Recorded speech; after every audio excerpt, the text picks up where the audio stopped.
ওগো পয়গম্বর, আমি যখন আপনাকে আনার জন্য, আপনাকে নেওয়ার জন্য, আর সে আজিমে নেওয়ার জন্য যখন আপনার দরবারে আসলাম, নবী গো এসেই দেখতেছি আপনি আরাম করতেছেন, ঘুমাচ্ছেন গো পয়গম্বর। আমি জিবরাইল যদি এই মুহূর্তে আপনাকে ডাক দেই তাইলে আপনার ঘুমটা ভেঙে যাবে। আমি যদি আপনার কাছে শব্দ করি আপনার মনে কষ্ট লাগবে। নবী গো আপনার যেন কষ্ট না হয়, আপনার যেন দুঃখ না হয়, এই জন্য আমার আল্লাহ রব্বুল আলামিন আমাকে এমন কিছু টেকনিক, এমন কিছু পন্থা অবলম্বন করতে বলেছেন যার মাধ্যমে আমার আল্লাহ রব্বুল আলামিন আপনাকে জাগ্রত করতে বলেছেন। জোরে কান সুবহানাল্লাহ। আমার ভাইরা, আমার বন্ধুগণ, আল্লাহর পয়গম্বর জনাবে মুহাম্মাদুর রাসূলুল্লাহ সাল্লাল্লাহু আলাইহি ওয়াসাল্লাম যখন বুঝতে পারলেন আরে জিবরাইল ফেরেশতা আমাকে নেওয়ার জন্য আসছেন, আল্লাহর পয়গম্বর ডাকদা বলল, জিবরাইল তাইলে আমাকে কি করতে হবে তুমি খুলে খুলে আমাকে বলো না। ভাইজান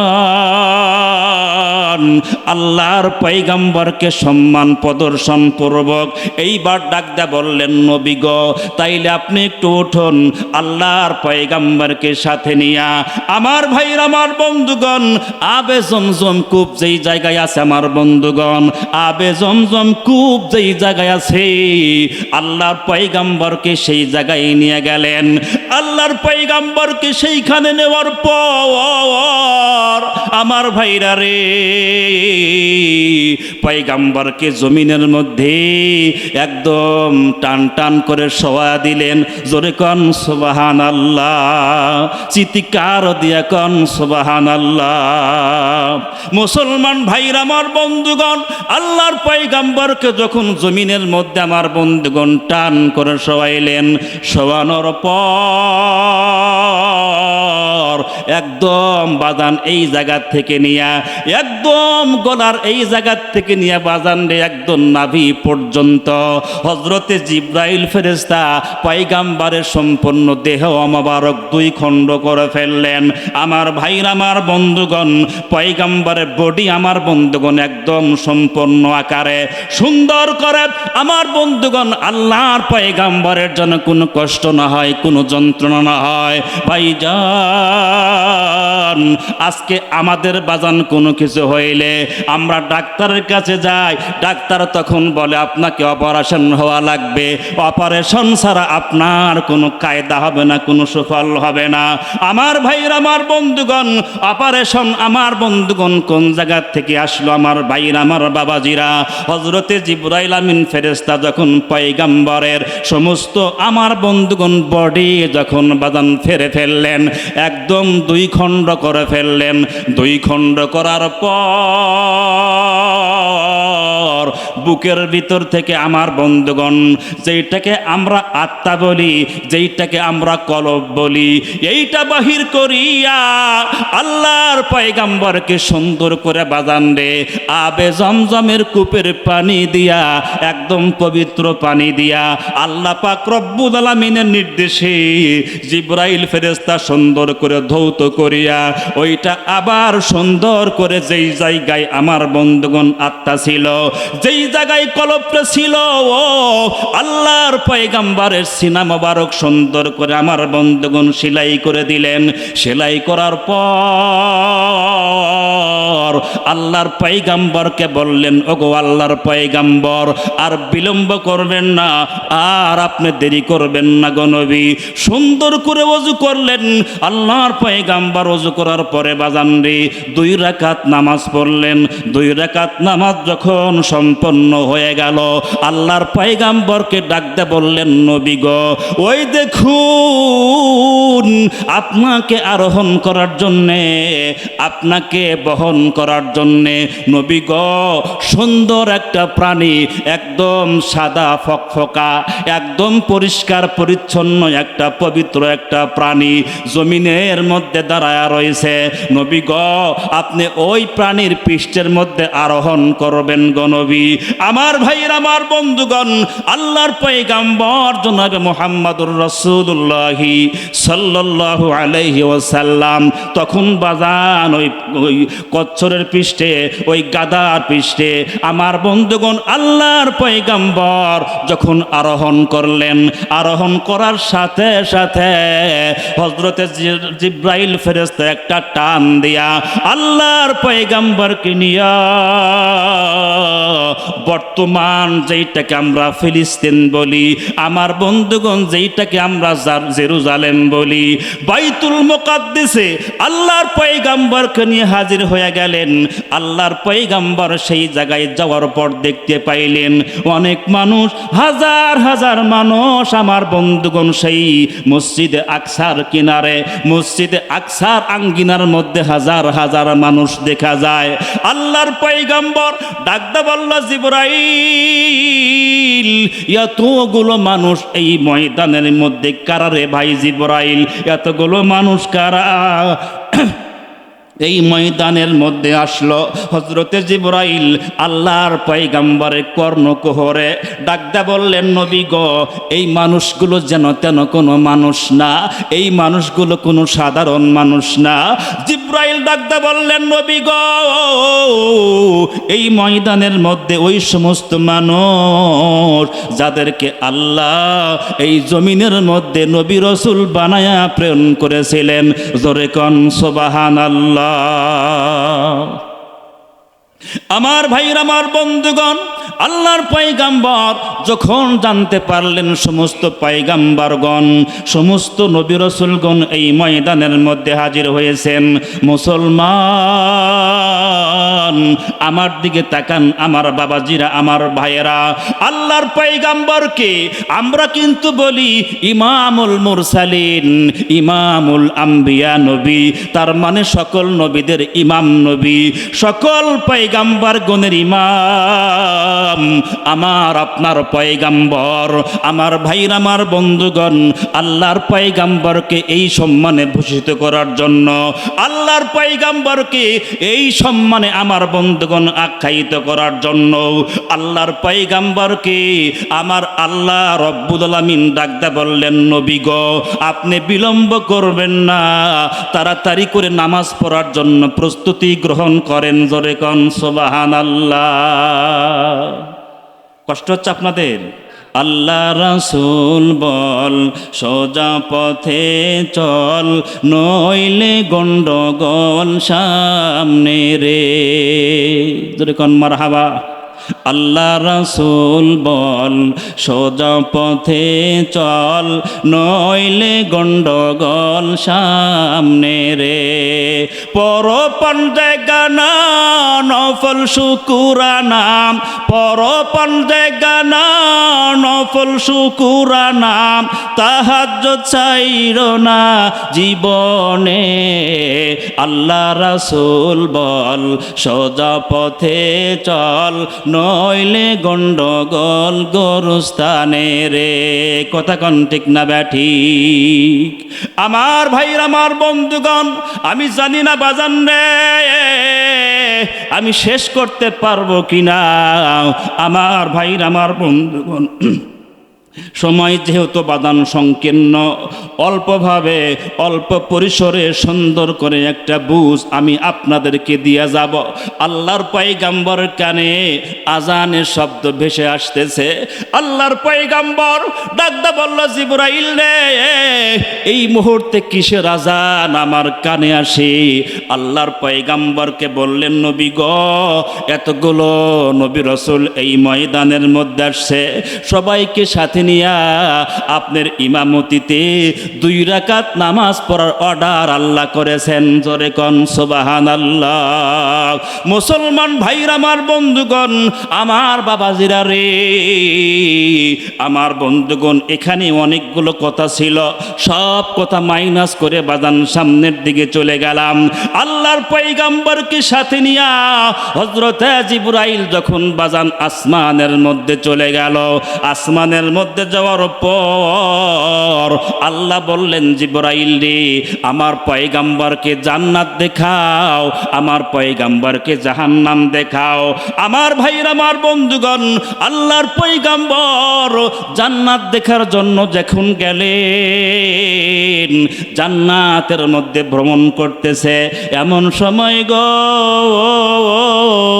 পয়গাম্বরের কানের মধ্যে একজন মানুষের হাঁটার শব্দ আসতেছে। সুবহানাল্লাহ কন।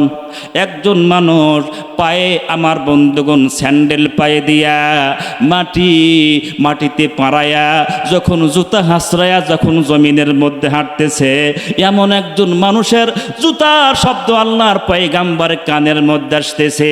আরে এই হাঁটার শব্দ আল্লাহর পয়গাম্বর কাছে আমার বন্ধুগণ খুবই পরিচিত। আল্লাহর পয়গাম্বর মনে মনে চিন্তা করতেছেন, এই হাঁটার শব্দ তো আর কারো হতে পারে না, এই হাঁটার শব্দ আমার বিলাল মনে হয় আমার আশেপাশেই হাঁটতেছে। জোরে কোন সুবহানাল্লাহ। হাঁটার শব্দ আসতেছে, কি হাঁটতেছে? হযরতে বেলাল। সুবহানাল্লাহ বলেন।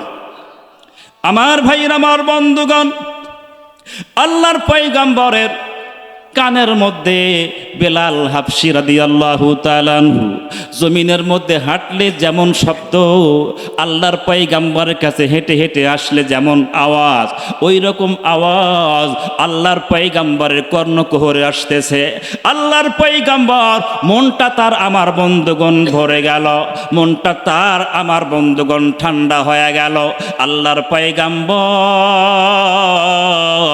আমার বন্ধুগণ, সচেষ্ট করিয়া আল্লাহর পয়গাম্বর যখন মক্কা নগরে যখন প্রত্যাগমন করলেন, আল্লাহর পয়গাম্বর হযরতে বেলালকে ডাক দেয়া বলল, বেলাল রে, আয় রে বেলাল, আয়, তুই আমার কাছে আয়। আল্লাহর পয়গাম্বর ডাক দেখিয়া, আল্লাহর পয়গাম্বর আহ্বান শুনিয়া বেলাল হাবশী রাদিয়াল্লাহু তাআলা আনহু এক কদম দুই কদম করে একদম পয়গাম্বরের সামনাসামনি চলে আসলো। আল্লাহর পয়গাম্বর ডাকদা বলল, বেলাল রে, তোর প্রতি আমার মনটা কেমন যেন নরমাল হয়ে গেছে রে, তোর প্রতি আমার মনটা কেমন যেন দুর্বল হয়ে গেছে। আল্লাহর পয়গাম্বর চেহারার দিকে তাকায়া হযরতে বেলাল কান্দে। তার কারণ বাজার, যেন তেন মানুষ আমার বন্ধুগণ বেলালের প্রশংসা করতেছেন না। যাকে না বানাইলে আল্লাহ তামাম জাহান বানাইতেন না। জোরে কোন সুবহানাল্লাহ। আমার ভাইরা, আমার বন্ধুগণ, হযরতে বেলাল চোখের মধ্যে পানি নিয়ে কান্দে। এইবার ডাকদা বললেন, নবী গো, আপনি কি সত্যিই বলছেন? কয়, হ্যাঁ রে বেলাল, হ্যাঁ, আমি নবী যখন জান্নাতের মধ্যে সফর করতেছিলাম, আমি যখন আসমানে জান্নাত দেখতেছিলাম, রে বেলাল, তোমার মতো পায়ে হাঁটার শব্দ আমার কানে আসলো রে বেলাল। তুমি একটু বলো, আমি যা দেখেছি মিথ্যা দেখি নাই, আমি যা বলতেছি সত্য বলতেছি। বেলাল, তুমি এমন কোন আমল করো যেই আমলের উসিলায় তুমি বেলাল আমার সাথে জান্নাতের মধ্যে সফর করতেছিলাম। আমার ভাইরা, আমার বন্ধুগণ, হযরতে বেলাল যেই লোকটা ছিল উমাইয়ার গোলাম, যেই উমাইয়া বেলালকে ইসলাম গ্রহণ করার কারণে এত মার মারছে রে ভাই, এই রকম নির্যাতন, এই রকম নিপীড়ন আমার বন্ধুগণ কোনো মানুষ সহ্য করতে পারত না। হযরতে বেলালকে আমার বন্ধুগণ শুধুমাত্র একজনের কাছ থেকে জুদা করার জন্য, শুধুমাত্র একজনের কাছ থেকে আমার বন্ধুগণ ফাঁকে সরানোর জন্য উমাইয়া তার যত গায়ের শক্তি ছিল, তার গায়ের যত আমার বন্ধুগণ বল ছিল, সমস্ত শক্তি প্রয়োগ করিয়া বেলালকে বলতো, বেলাল তুমি যদি এই মুহূর্তে যদি আল্লাহকে প্রত্যাখ্যান না করো, তোমার মুখে যেই বাণী, তোমার মুখে যেই বাক্য উচ্চারণ করতেছো আহাদ আহাদ, তার মানে আল্লাহ এক, তার মানে আল্লাহর কোনো শরীক নাই। আমার ভাইরা, আমার বন্ধুগণ, বর্তমান সময়ে বাজান রে, আমাদের সমাজে ইমান বিক্রি করার জন্যে এমন কত মানুষ আছে, মাত্র বাজান 500 টাকা দিলেই ইমানটা বিক্রি করে দেয়, 1000 টাকা দিলে আমার বন্ধুগণ ইমানটা ছেড়ে দেয়। ইমান বড় কঠিন দৌলত বাবা, ইমানটা টিকা রাখার জন্যে, ইমানটা আমার বন্ধুগণ ধরে রাখার জন্যে হযরত বেলাল বলতো, রে উমাইয়া, তোমার গায়ের যত শক্তি আছে সব শক্তি প্রয়োগ করিয়া আমার জীবন নাশ করতে পারো, তবে জানায়া দিলাম, তোমার শোনায়া দিলাম, আমার জীবন নিতে পারবা, কিন্তু তুমি উমাইয়া আমার ইমান ছিনায়া নিতে পারবা না। আমার ভাইরা, আমার বন্ধুগণ, হযরত বেলাল রাদিয়াল্লাহু তাআলা আনহুকে আমার বন্ধুগণ কষ্ট দেওয়ার জন্য, আহারে মক্কা নগরীর সবচেয়ে আমার বন্ধুগণ শক্তিশালী যুবকদেরকে নিয়োগ দেওয়া হতো, বেলালকে পিটাইতো, বেলালকে আমার বন্ধুগণ চামড়ার চাবুক দিয়া লোহা গরম করিয়া আগুনে আঙ্গার বানায়া হযরত বেলালকে পিটাইতো। বেলাল আল্লাহর প্রেমে এতই মাতোয়ারা, আল্লাহর প্রেমে এত পাগল পারা, হযরত বেলাল শুধুমাত্র একটাই বাক্য বলতো, আহাদ আহাদ আহাদ। আমার ভাইরা, আমার বন্ধুগণ, বেলালকে যখন মারতে মারতে আমার বন্ধুগণ একদম তছনছ করে দিছে, আহারে তার গায়ের চামড়া পর্যন্ত খুলে গেছে।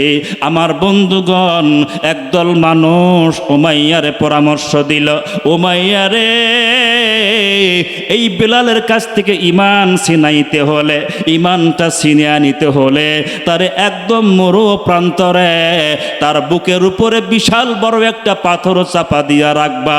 বেলাল সহ্য করতে না পারিয়া, একদম গরমের মধ্যে আযাব সহ্য করতে না পারিয়া দেখবা বেলাল ইমানটা প্রত্যাখ্যান করবে।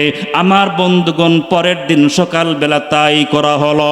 বেলালকে আমার বন্ধুগণ একদম মরুভূমি এলাকার মধ্যে একদম গরমের মৌসুমে আমার বন্ধুগণ বালুর মধ্যে টান টান করে শোয়া দিয়া তার বুকের উপরে বিশাল বড় একটা প্রচণ্ড পাথর চাপায়া দিয়া, মুসলমান ভাইরা রে, একটাই শুধুমাত্র তার অপরাধ ছিল, ইমানটা কেন গ্রহণ করছে। ভাইজান, এই ইমানের যে আমরা আমার বন্ধুগণ বাহাদুরি করি, ইমানের আমরা যে আমার বন্ধুগণ পাওয়ার দেখাই, তারা যদি ইমানটা যদি না রাখতো, ওই ইমানের নূর, ওই ইমানের আলো আমাদের পর্যন্ত পৌঁছাইতো না। কথা কন ঠিক না ব্যাঠি? আমার ভাইরা, আমার বন্ধুগণ, তাদের ত্যাগের কারণে, তাদের তিতিক্ষার কারণে আমার বন্ধুগণ তাদের রক্তের উপরে আমার বন্ধুগণ আমরা দিন পাইছি, ইসলাম পাইছি। হযরত বেলাল হাবশী রাদিয়াল্লাহু তাআলা আনহুকে প্রচণ্ড পাথর চাপা দিয়া যখন আমার বন্ধুগণ রাখা হইতো, পানিও খাবার দিত না, আমার বন্ধুগণ কোনো খানা দানা তার মুখের মধ্যে দিত না। ভাইজান, আমার দিকে তাকান আমার বাবাজিরা, আমার ভাইয়ারা, বেলালকে এমন কষ্ট দিত, এমন নির্যাতন নিপীড়ন করতো বাজান রে, আহারে এমন অবস্থায় তারপরেও হযরত বেলাল আহাদ আহাদ বলতো। যদিও তার গায়ে বল নাই, যদিও আমার বন্ধুগণ তার জবানের মধ্যে বাজান আওয়াজ নাই, তারপরেও বাজান রে একদম গলা ফ্যাস ফ্যাস করিয়া হযরত বেলাল তখনও বলতো আহাদ আহাদ আহাদ। আমার ভাইরা, আমার বন্ধুগণ, হযরত বেলালকে এই পরিস্থিতি দেখার পর উমাইয়া বিশাল বড় কাঁটা তার জিহ্বার মধ্যে আমার বন্ধুগণ টান মেরে ধরিয়া, অনেক বর্ণনায় পাওয়া যায় হযরত বেলালে আমার বন্ধুগণ জিহ্বা টান মেরে ধরে লোহা গরম করে, লোহার রড আমার বন্ধুগণ আঙ্গার বানায়া বেলালের আমার বন্ধুগণ জিহ্বার মধ্যে পুঁতে দিত। তারপরও বেলাল বেলাল এত নির্যাতন সহ্য করছে, তারপরেও আমার বন্ধুগণ ঈমান ছাড়ে নাই। আরে বেলালকে আমার বন্ধুগণ একদম পাগলা উটের সাথে বেঁধে দিয়া, আমার বন্ধুগণ তার গর্দানের মধ্যে রশি দিয়া বেলালকে একদম মরুভূমির ভিতরে আমার বন্ধুগণ পাথর এলাকার মধ্যে দিয়ে টানাহেঁচড়া করত, যার কারণে বেলালের গায়ের চামড়াগুলো আমার বন্ধুগণ খুলে খুলে যাইতো। বেলালের গায়ের গোস্তগুলো খুলে খুলে গেছে। আমার ভাইরা, আমার বন্ধুগণ, এত নির্যাতন, এত নিপীড়ন হযরতে বেলাল হাবশিকে করা হলো, তারপরেও বেলাল ঈমান কিন্তু ছাড়ে নাই। ঈমানের বলে বলিয়ান হয়ে গেছে, যার কারণে এত কোরবানি করার পর এত আমার বন্ধুগণ নির্যাতন সহ্য করলো আল্লাহর পয়গম্বরের সাহাবী, আল্লাহর পয়গম্বরের কাছে যেই দিন বেলাল হাবশি ইসলাম ধর্ম গ্রহণ করলো, আহারে যেই মানুষটার কোনো সম্মান ছিল না, যেই মানুষটার কোনো দাম ছিল না, আল্লাহর পয়গম্বরের কাছে যখন ইসলাম গ্রহণ করার জন্য হযরতে বেলাল গেল, আল্লাহর পয়গম্বর বেলালের চেহারার দিকে তাকায়া পয়গম্বর কান্দে। আল্লাহর পয়গম্বর চোখের মধ্যে পানি লিয়া কান্দে। বেলালকে দেখে আল্লাহর পয়গম্বর আর চোখের মধ্যে পানি ধরে রাখতে পারতেছেন না। বেলালকে ডাকতে বলল, বেলাল রে, আয় রে বেলাল আয়, তুই বেলাল আমার বুকে আয়, জোরে কন সুবহানাল্লাহ। মুসলমান ভাইরা, আমার বন্ধুগণ, আল্লাহর পয়গম্বর যখন বলছে বেলাল আয় আয়, তুই আমার বুকে আয় রে বেলাল, বেলাল কান্দে। আমার মতো এত কালা মানুষ, যেই মানুষের কোনো সম্মান মানুষ দেয় না, আমি কালা হওয়ার কারণে মানুষ আমারে দাম দেয় না। আজকে যেই পয়গম্বরের চেহারা একদম নুরানি চেহারা, সেই পয়গম্বর আমারে বুকের মধ্যে আরোহণ করার জন্য, আমারে বুকের মধ্যে নিয়ে আলিঙ্গন করার জন্য, আমার ভাইরা, আমার বন্ধুগণ, আল্লাহর পয়গম্বর যখন বেলালকে ডাক দিত, আল্লাহর পয়গম্বর বেলালকে ডাক দে বলছে, বেলাল আয়, তুই আমার বুকে আয়। হযরতে বেলাল ডাকতে বললেন, নবী গো, আমার জায়গা তো আপনার কদমেই। বেলালকে যখন বলছেন, বেলাল রে, তোর জায়গা আমার কদমে না রে, তুই বেলালের জায়গা আমি পয়গম্বরের বুকে, জোরে কন মারহাবা।